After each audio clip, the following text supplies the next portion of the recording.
Oh my gosh, you guys, if you did not know, I am a proud woman who is in love with Nicholas Allen Farabee.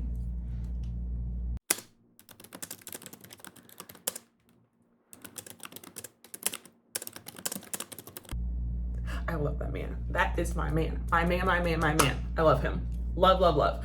And I bought this shirt from TikTok and it says love on the front. And then it has a bunch of like romance book quotes on the back.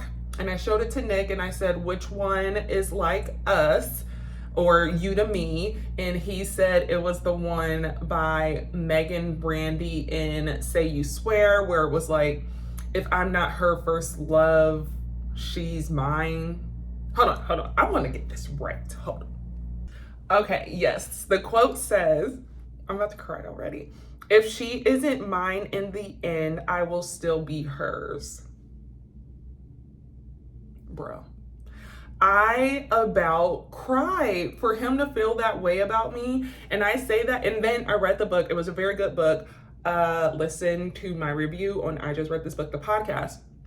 But when he said that to me, I was just like, because like the way Nick and I love each other, it's dead ass. It's like Justin Bieber's Anyone. If it's not you, it's no one, because it took us a long time to get together and to have it just be the best thing ever. Oh my God, I just love this man. But he said that, and so I went and ran and got the book. It took me forever to read it, but I finally did, and it was a beautiful, beautiful, beautiful, beautiful story.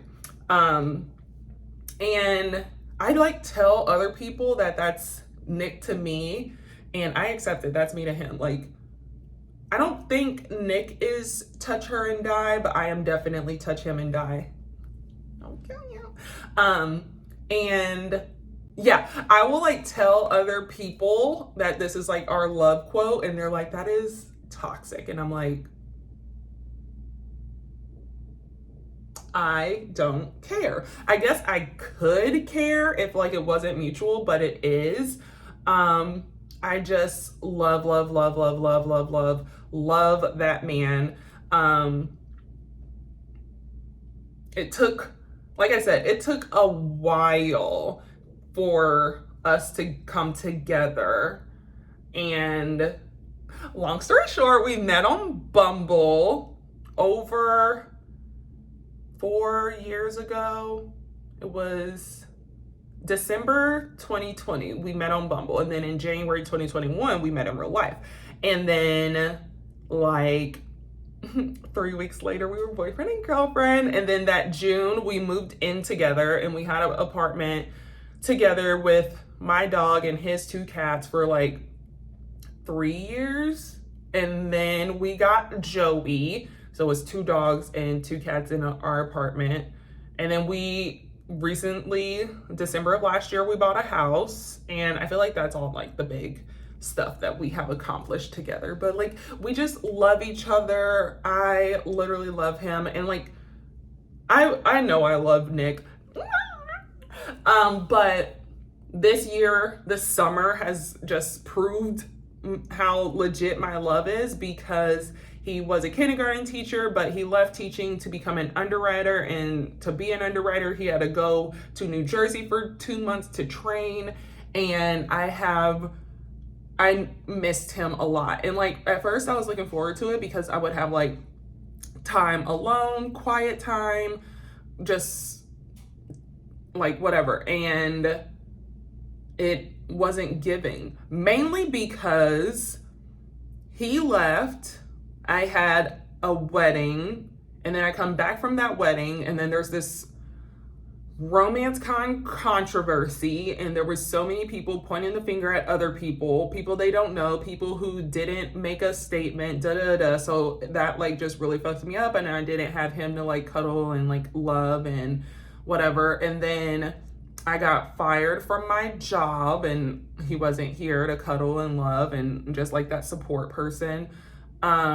And then he came back, and it was like, obviously I was like dealing with my own stuff, but I didn't really know how much his absence had affected me, because when he came back, I was like, woo. And then I had to go to work that next day. And I was like, I literally don't want to go to work. I miss you already, like, so much. And then I was at work and I was like dancing in the kitchen and stuff. And they're all like, what's happening? And that's just the Nick effect. And I just love him. Take a shot every time I say love. And like I said, it was definitely a long time coming, this type of healthy relationship for me. I never thought that I wanted to be in a long-term relationship. I remember telling my friend Heather, I was like, I just want a boyfriend. Like, I just want someone to like be around in the places that I need them. And then I met Nick, and LOL. Like, in December when we matched, it was just literally just for not convenience, but I was like bored. And so I was just texting him out of boredom. And then I went to Atlanta to celebrate the New Year with a couple friends, and he was like, give me your number. And I did. And then we kept talking, and I was like, it was like New Year's Eve, and I was like, oh my God, I like him. I told my friends, I was like, shit, I actually like him. Because if you are a part of my feelings, it is very great for you, because I just will love and love and love. But it's like kind of scary for me, because I am like an obsessive person, which is why it's touch 'em and die, bitches. So I was like, oh no. And then we met and but like my dating experience previously, it was kind of fine, because like I was living the way I wanted to live, but then I was dating some people who just ruined how I wanted to live, and I'm just like, why are you like this? Why do you make it hard? And then for Nick, he was always in long-term relationships, and honestly, I was like, red flag, but like I said, I was bored, so whatever. And like his relationships had their problems, and I'm like looking at Nick and loving him, and I want to it's in the past, but I'm like, how dare these hoes treat him that way? And also, Nick did not have a beard before meeting me. That's how I just know that none of these hoes appreciated him even in the slightest bit, because they would have been like, are you able to grow a beard? You should try it and be sexy as hell. So yeah, Say You Swear, the quote I think is so beautiful, because the front of the book says they say first loves last forever. And then he's like, I hope they're wrong. And I'm like, what? So long story short, in Say You Swear, there's this girl who has a crush on our friend's brother. And that friend's brother has not looked at her ever. And she's just like, has him on this pedestal, stupid ass Belly and Conrad looking ass. And I'm just like, boring, boo, boo, boo. And then she meets this guy, and it's just very casual, And then she goes to college, very casual. They're like friends to lovers. And when it becomes lovers, it's great. And then Conrad looking ass comes back like, oh, it should be us. And she's like, what the hell? And he's like, no, seriously. And she's like, my dreams are coming true, but I already started this, And then she gets hit by a car. So she has amnesia. And she was pregnant, so she thought it was her and Conrad's, and it wasn't. And then the actual guy, the proper guy, he's just like chilling and just letting her find her way back to him. Because for all she knows, they just met that one time on the beach. And he's like, I'm not going to like make her remember me, because you know, when it's head trauma, things can go awry. So yeah, he was just like patient and just like hanging out, and she's like, I know you, and he's like, yes you do, but not the way that I know you. And then they came together, and it was beautiful, and blah blah blah.